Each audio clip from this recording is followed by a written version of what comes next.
Today is our first day of celebrating National Minority Donor Awareness Month.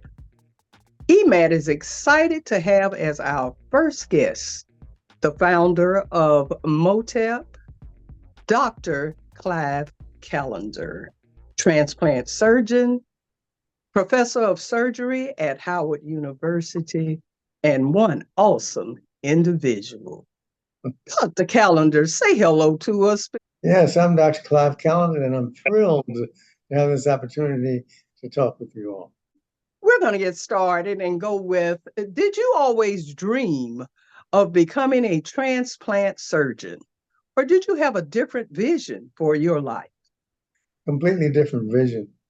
It's interesting because I started off my life in a very unusual fashion in the sense that I have a twin brother, and my mother had four children before me, two boys and two girls.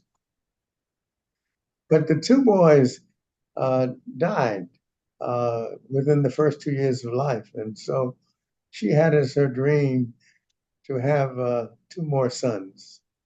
And so she had her life dream come true in the sense that she became pregnant with twins, uh, my twin brother Carl and myself. And we were then born November 16th, 1936, some 87 years ago. And within 48 hours, she died of complications of delivering. In those days, blacks didn't go to the hospital. They were treated at home. And she died of what they call puerperal sepsis or infection. So that set up an interesting dilemma for us in the sense that my father was a railroad chef, and he worked in Boston much of the time.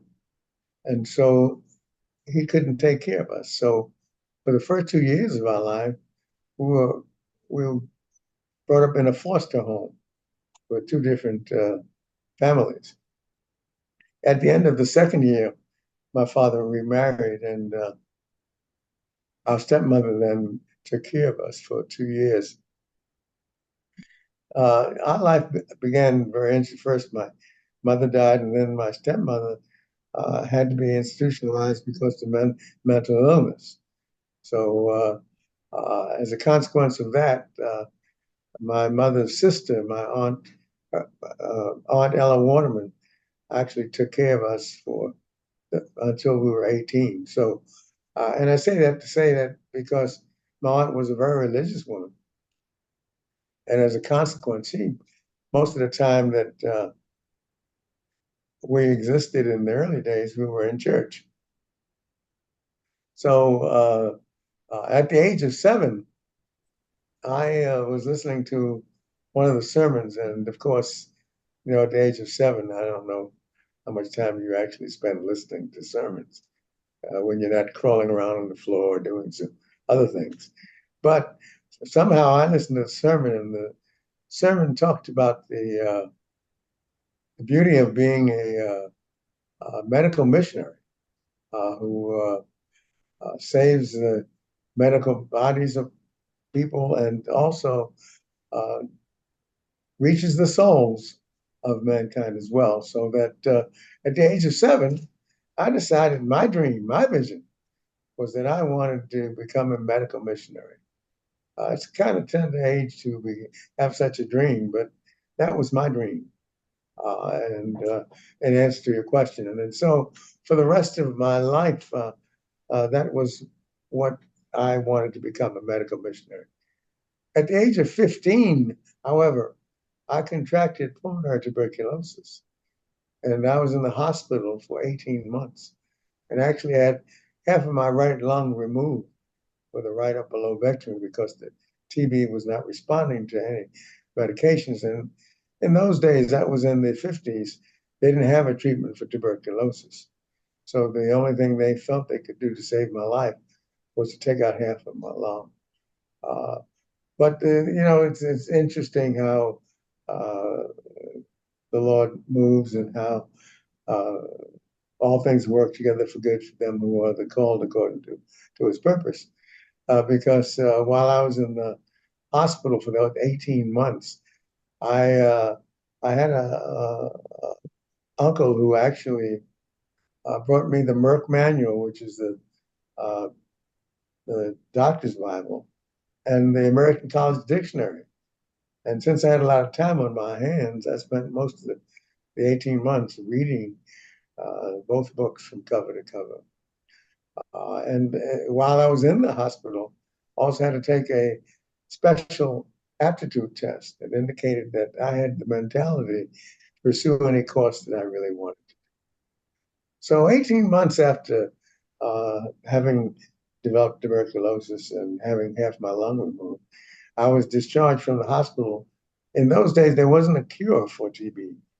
So I was just discharged with little hope for any future. But anyway, I was discharged. And I then went back to school to finish school. Uh, and so my dream and vision of becoming a medical missionary never changed. And it was perhaps intensified by that hospital admission. And so as I finished high school, went to college, uh, I encountered some interesting obstacles along the way. And when I talk about my life story, I consider if I were to title it, I'd title it Obstacles as Stepping Stones to Success. Obstacles are but stepping stones to success. And so as I encountered these so-called obstacles to my life, along the journey, I recognized them as stepping stones to success. And so the first obstacle was tuberculosis. The second obstacle was the fact that in my first year in medical school, I had a 1.8 out of 4 average, which is pretty bad. And my university professor told me that I didn't have what it takes to become a doctor, and so that I needed to get out of this course that was for people who wanted to become a doctor and go to some other course because this was not something I had the IQ to accomplish. Well, it's interesting because it didn't affect me much because I realized that she didn't know any better. But one thing I did recognize was that I was very immature. For example, I was getting D's in English and history. And so it wasn't that I couldn't do any better. It was just that I wasn't mature enough to understand that those were important courses for the rest of my life. So and as to, but I recognized that I had to do better. I couldn't get into medical school with a 1.8 out of 4 average. And so the second year I did better. At least I hoped to do better. One of the things that happened that wasn't so good was that I had got an F in chemistry, which was part of my major, so that things looked even worse for me at the end of the second year. And my university professor let me know that in no uncertain terms, that I didn't have what it took. Actually, all I did was recognize that I was very immature and realize that I needed to concentrate on what I needed to do to get better. Along the way, though, I encountered a professor in physiology who accepted me, and that was the turning point in my college life. And as a consequence, I got all A's in physiology and did better. To make a long story short, as a consequence of that, at the end of 4 years, I had finished with a grade point average that had improved all the way up to 2.5 out of 4. Now that's not very good, but that's what I had. And so it came as a shock to many, including all the people in my family, because they said I didn't I didn't have the finances, number one, and then I didn't have the grades. So it came as a shock to everybody in my class as well when I was the first person accepted in medical school in my class. What a shock.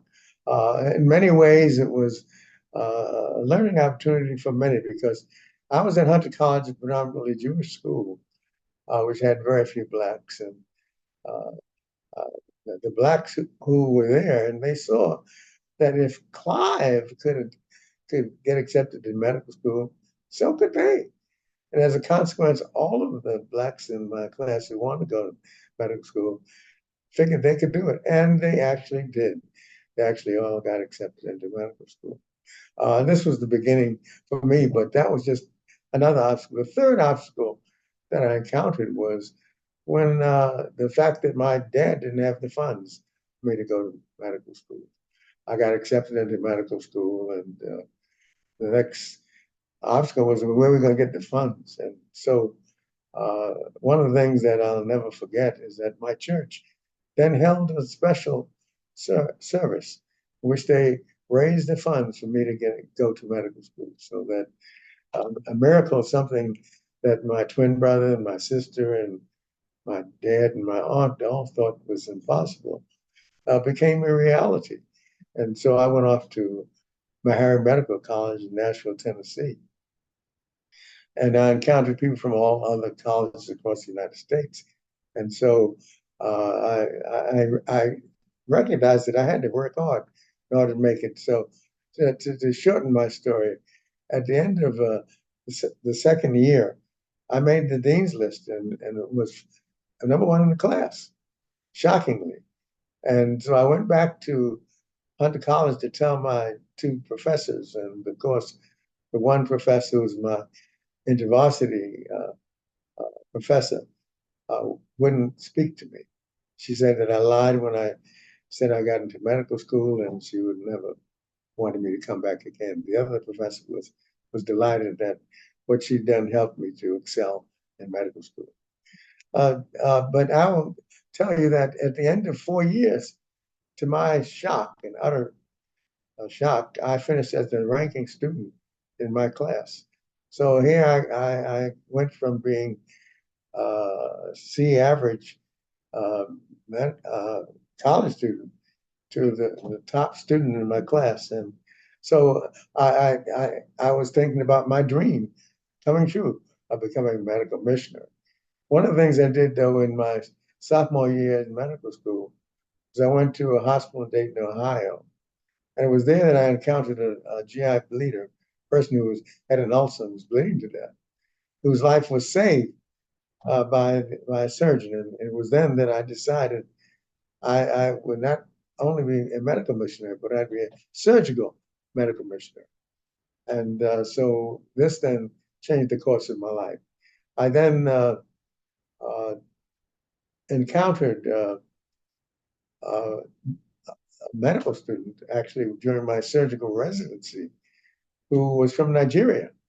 And they needed surgeons. This was right after the Civil War in Port Harcourt, Nigeria.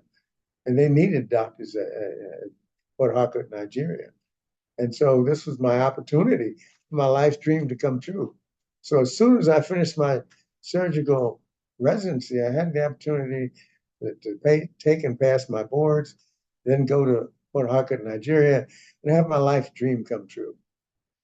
But as things would happen, when I went to Africa, I did all the surgery I could ever dream of. It was exciting. But at the end of the 9 month period, I'd lost 50 pounds. And so the question was, uh, this is your life's dream and you've had the opportunity to do it, but will you live through it? And so I came back to Howard University and uh, took advantage of the opportunity to learn about transplant surgery by doing transplants in the animal laboratory. And then decided that I would go back to Africa for another 3 months and see how I did. Well, I went back for another 3 months. I lost 25 pounds in 3 months, contracted malaria, and decided that maybe medical missionary was not for me. And this then was when my vision to become a transplant surgeon realized. And so I got accepted and transplanted at the University of Minnesota, learned how to become a transplant surgeon. And it was there that I came back, started doing transplant at Howard University and at George Washington University Hospital simultaneously. And it was there when I met George Franklin, as a matter of fact. And it was subsequent to that that the issue came to me. What? Uh, Here I am, a black transplant surgeon, and 80% of the organs that I am transplanting are from whites. And at the time, the Southeast Organ Procurement Foundation came to me. And they said, you know, we've recognized a significant problem. The problem is that 70% of the people on dialysis in the southern east, southeastern part of the United States are black, but only 3% of the donors are black. And what can we do about this problem? And so they brought that problem to me for solution. But they ran out of funds and they couldn't support me.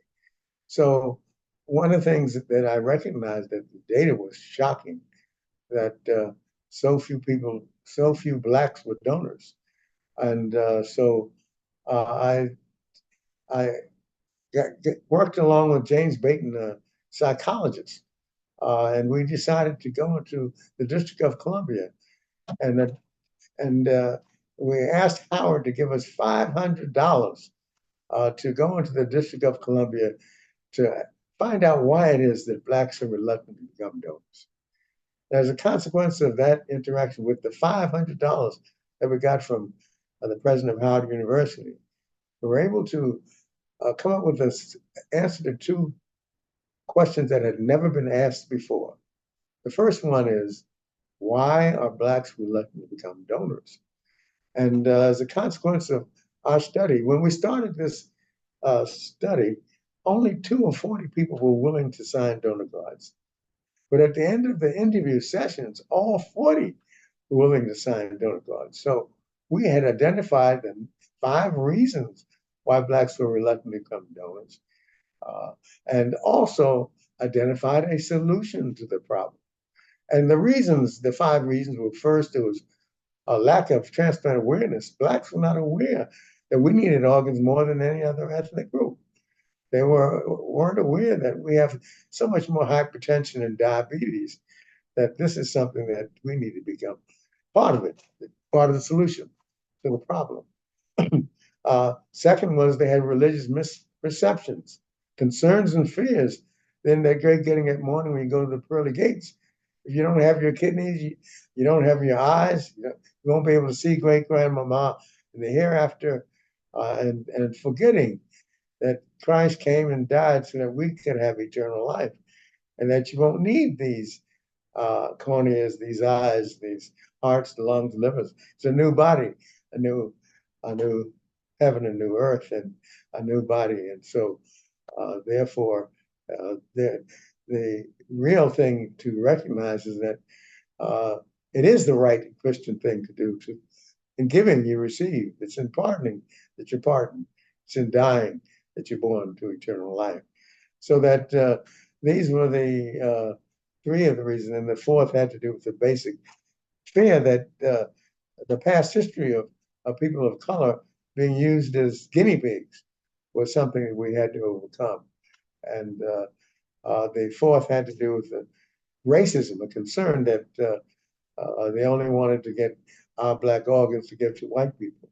And so that was the 4th reason. Finally, the concern that if I get sick or have an accident, go to the hospital, they might be more concerned with getting my organs and tissues than with saving my life. And so those were the 5 obstacles. But what we identified was that by creating a group that we had with doctors, nurses, patients, recipients, donor family members, that we could perhaps overcome this. And as a consequence, we started National Kidney Foundation and Howard University, the DC Organ Donor Program, the first program of its kind to educate and empower, go into the community and educate people to become donors. This was so successful between 1978 and 1982 that we then presented our success to the Dow Chemical Company. The Dow Chemical Company then sponsored me in the work we were doing to go across the United States to 25 cities and 4 historically Black colleges in the United States. And as a consequence, between 1986 and 1992, we found out that the number of people who listened to what I had to say, uh, the people who listened to what I had to say, the number of people who signed donor cards and became aware of the need for donors in the Black community had tripled. And so this said to me that they said Blacks won't donate. But hey, what we've done has gotten Blacks to donate.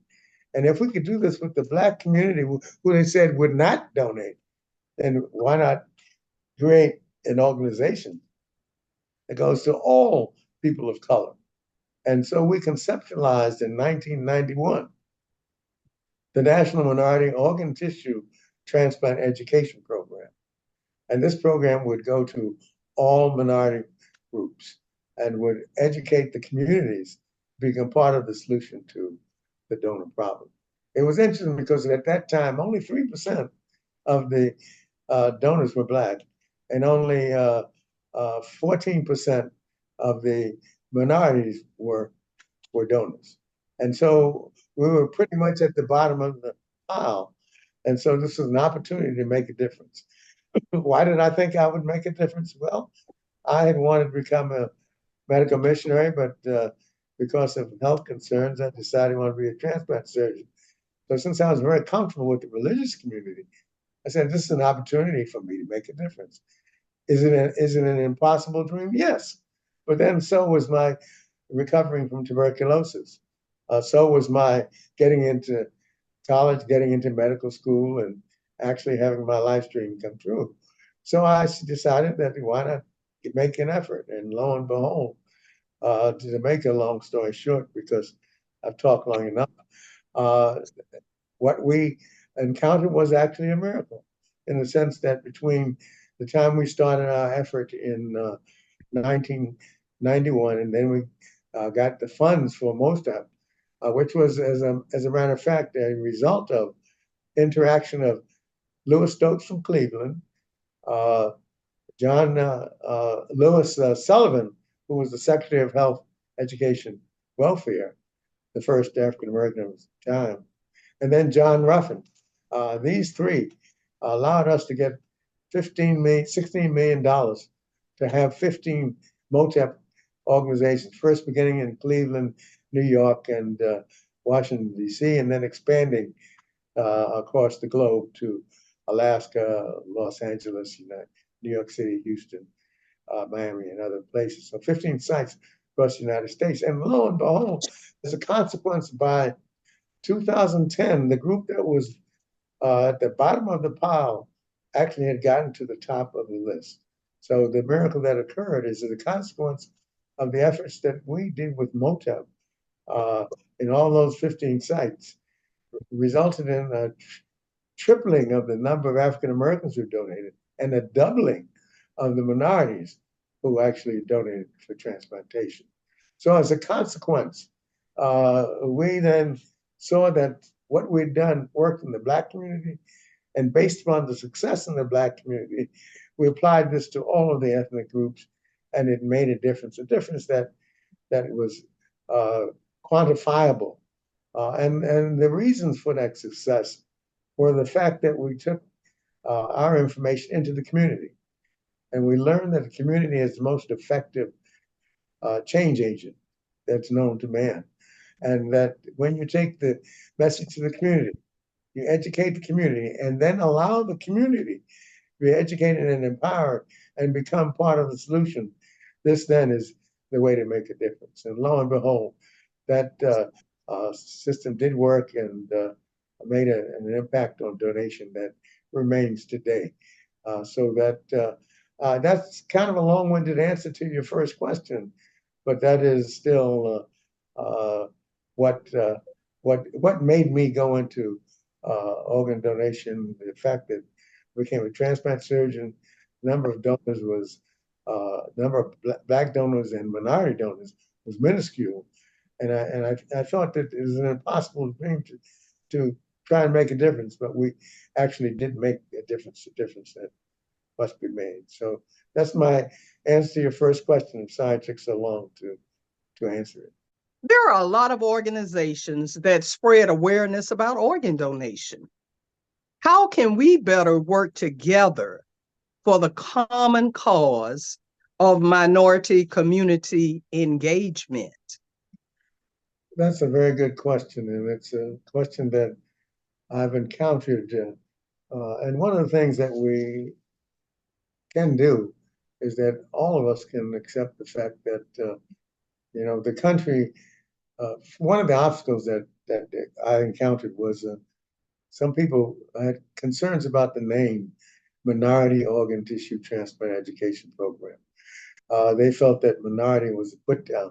But actually, the reason we use the term minority is because in order to get grant funds, you have to use a term that the government is familiar with. And minority, of course, is a term that is well known. It encounters, it covers all of the people of color. And so that's why we stuck with the national minority. There's some groups that took issue with that and felt that it should be national multicultural. And we didn't fight about it except to say that we organized it. People may wonder that how do we come up with a national minority organ donor awareness day, week, and month? But actually, in 1996, because of the success of and the fact that we got $16 million for MOTAP, we decided that one of the things that was lacking was a day to actually highlight the need for minority donors. And so we started off with a day. And that day we actually it was in Chicago in 1996. And that day was a great success. We were able to reach people of all colors and ethnic groups. And the success of that day was so good that years later, the organ procurement organizations asked that we increase it to a week because one day was not enough to do all of the events that are important to highlight the need for minorities. Minorities make up close to 60% of those people who are on waiting lists, and therefore this is a group that must be heard from. So as a consequence, we expanded it to a week. And then because of the fact that 1 week was felt not to be enough, organ procurement agencies and the National Multicultural Action Group decided that we should make it a month to give people time to carry out all the activities that are necessary to affect the group, which just makes up 60% of the people who are waiting for transplants in the first place. And so this is how we started. But there are groups that would tend to fight about the name rather than recognizing the importance of the issue. And that is, there's a donor shortage.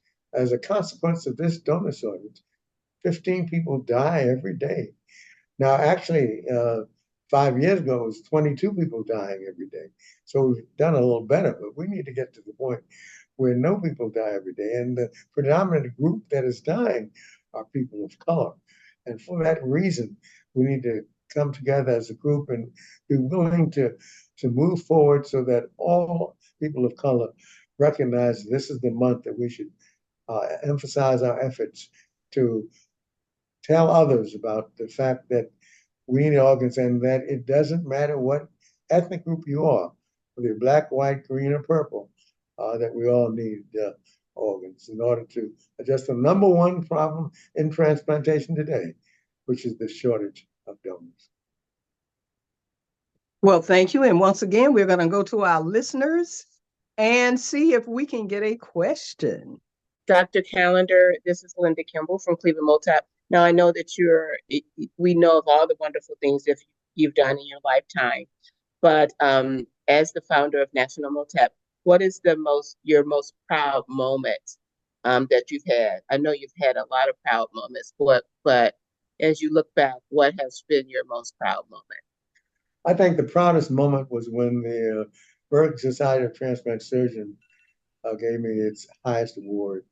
Uh, they gave MOTEP and me the highest award, which is I was the first African American to receive the award by the American Society of Transplant Surgeons. But I think that's probably my proudest moment. The second proudest moment was when I went to the Transplant Olympics and saw the beauties of the transplant donors and recipients and others working together as one family, the caretakers of them. So that's the second most thing. But the ASTS recognizing the work of MOTEP and the work that I had done. When I started off in transplantation, I was, Samuel Kuntz was the first African American transplant surgeon in the world, but he died of complications of hypertension. So that left me as the Lone Ranger. And so I had to go around across the country talking about this topic of institutionalized racism and how we need to move away from that. And so I was not very popular. People heard I was coming to talk.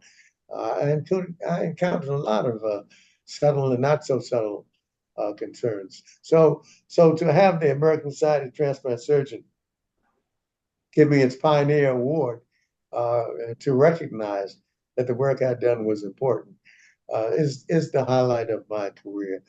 I also got the Medal of Excellence from the American Association of Kidney Patients. So those are the two national awards that I've gotten that are probably the pinnacle of my career success. Dr. Callender, we have a question from Curtisha Anderson. She asked the question, what do you like to do for fun?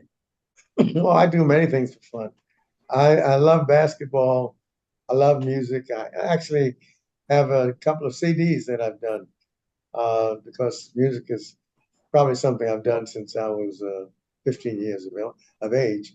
And as a matter of fact, as payback to what the church did in funding me to get to medical school, my twin brother and myself made a CD which was able to raise some $15,000 for my church to let them know how grateful I was for the work that they've done. But music, basketball, church, of course, is my lifetime action. That's part of me. That's all. My religion is my life. That everything that I've done has been because God has blessed me. That's why when Jacqueline Baldwin's statement, uh, there's nothing that I've done that is not because of the blessings of God. The fact that I'm alive at 87, when I had tuberculosis at 15 and had a lobectomy, I'm still at it, says that God's mercy is ever present in me. And so those are the things I do. I love music. I love sports. I love basketball. And I love the church. I love God. And so those are things that keep me alive uh, in answer to your question. Dr. Callender, when the EGFR numbers changed from what they were to what they are now, how concerned should I have been over the last 50 years? Well, I think that you're one of a kind. How many people live 46 years with a kidney transplant? So that you made it in spite of all of us have been subject to persecution because of our complexions. And EGFR was just another one of those things that you managed to overcome. But we got back there in the 1970s. 70. Yeah. And it was then that there were so many obstacles to a black getting transplanted then. I mean, and we removed many of them, but the EGFR remained. And so it's great to see that we're getting to the point where we're becoming more equitable than ever. We're not where we need to be, but we're not as bad as we used to be. So we're making progress. And the National Academy of Sciences report that indicated that we're far from being the equitable and far from eliminating race as an issue for transplantation. And it's something that because of people like you who have really demonstrated that transplant works, that other people of color are now being transplanted. And so in many ways, you're a legend in your own time that speaks to the success of transplantation, the enduring success of transplantation. If the Lord allows, this November, I'll be 49 years with the kidney. That's a tremendous statement, and I think that God has blessed you as He has blessed me, and uh, there's no such thing as an impossible dream, is there? That's it.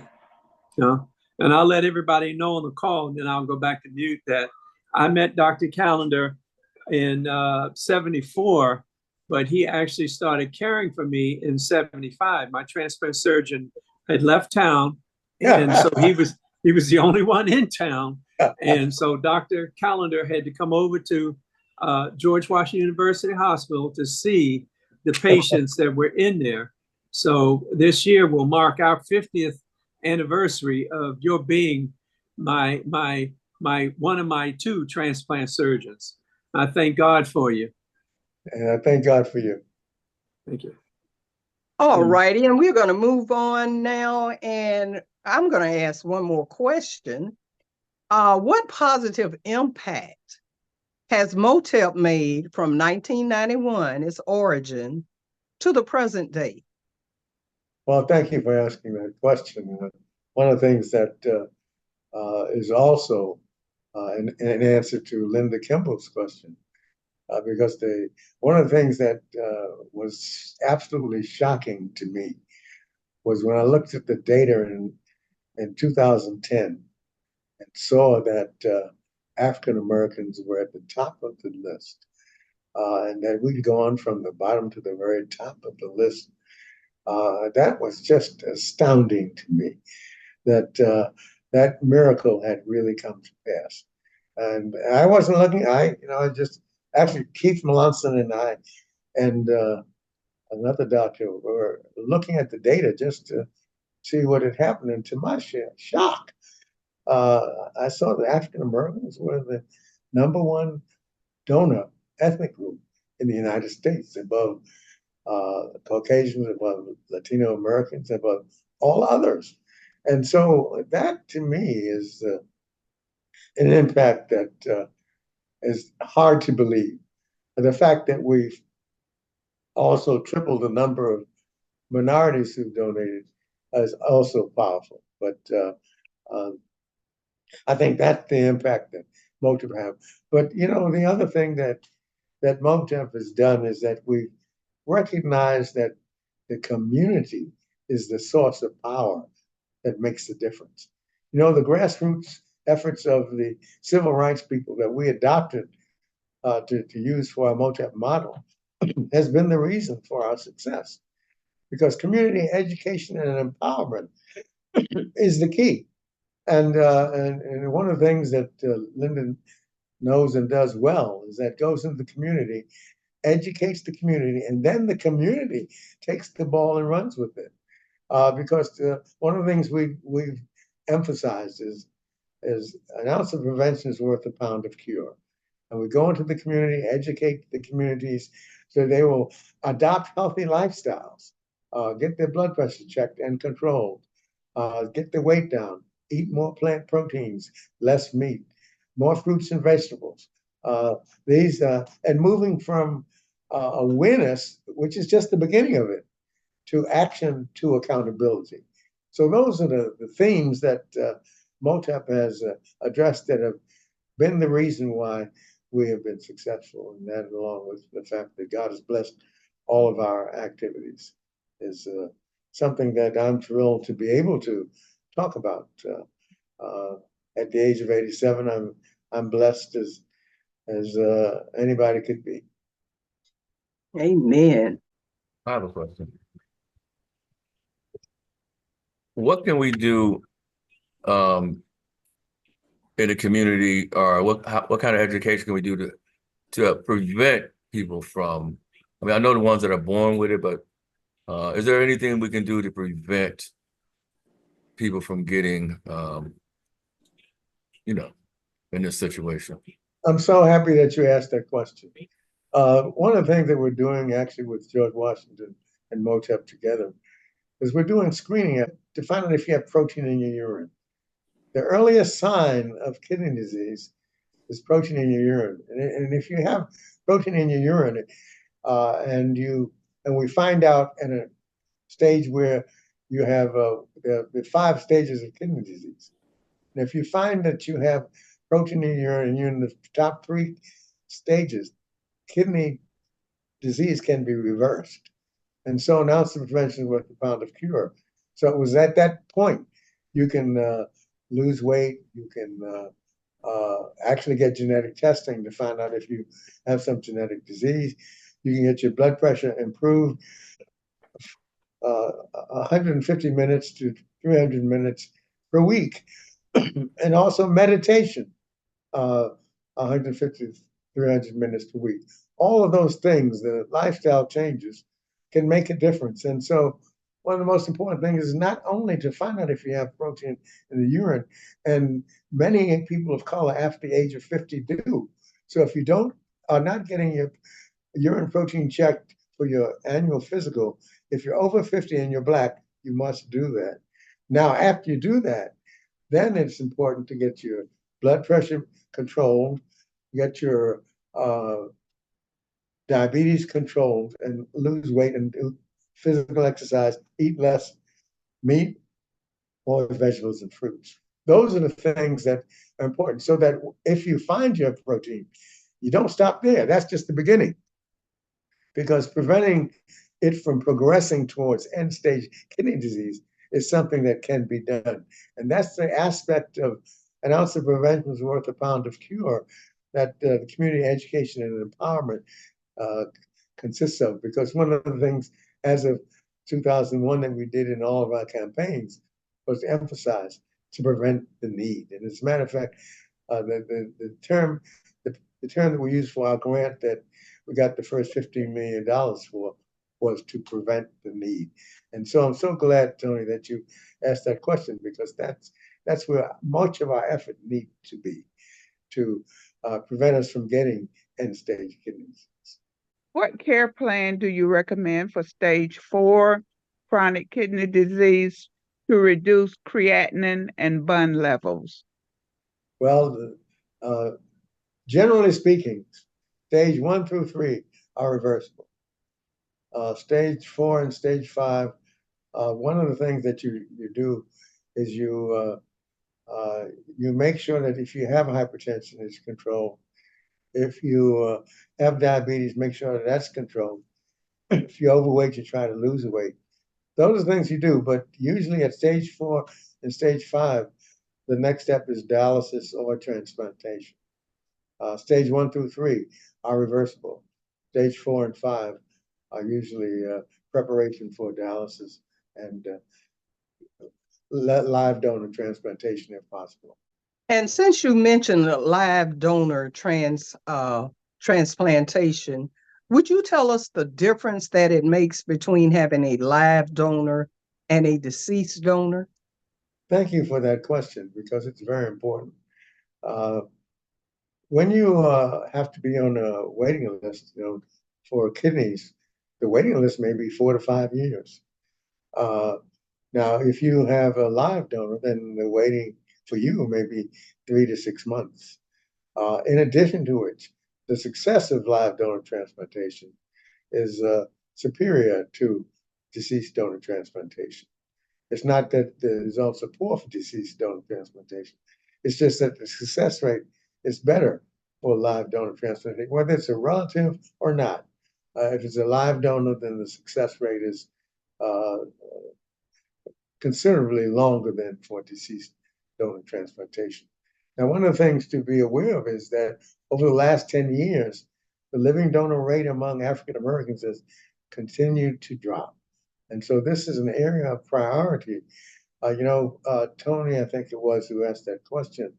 The two things that I would focus on is preventing the need and getting more live donor transplantations, because we need that more than anything else. What's the cutoff age for a kidney transplant? So far, age is not a contraindication. What is a contraindication are comorbidities. For example, can you stand the surgery? But there is no age that you cannot be acceptable for transplant as long as your health provides. For example, if you have a bad heart, you can't stand surgery, or you have active infection. The two absolute contraindications for transplantation are active cancer or active infection. Okay, I have a backup question to that. Say, for instance, a patient's been on dialysis for years and they're continuing to be told that they're okay, and they're 78 years old.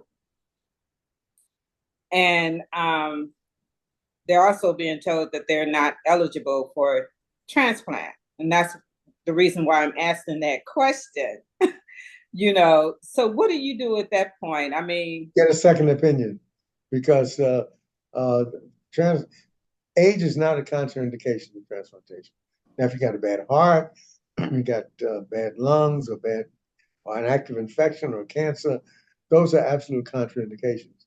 Age is not a contraindication. okay. All right. Thank you for answering my question. Okay. You notice I did not equivocate. I said it's straightforward. Age is not a contraindication to transplantation. And that's great to hear, Dr. Callender, because when EMAT is out sometime doing lobby day in the dialysis centers, we've seen some people on dialysis that's 83, 84 years old, and they personally feel that they are too old. I don't know if someone is giving them that information, but like you just said, if their body can withstand the surgery, they're still eligible for that. Does it vary from transplant centers? Yes. Yes, it does. And that's why you get a second or third opinion. But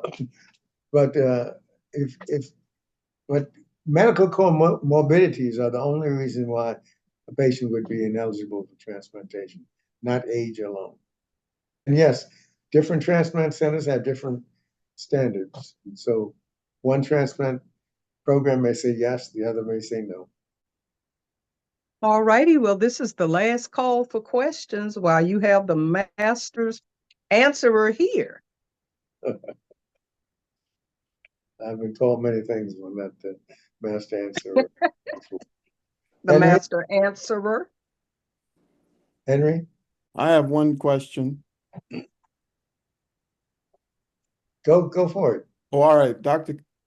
Callender, do you know of any type of study or experiments or investigation as such that focuses on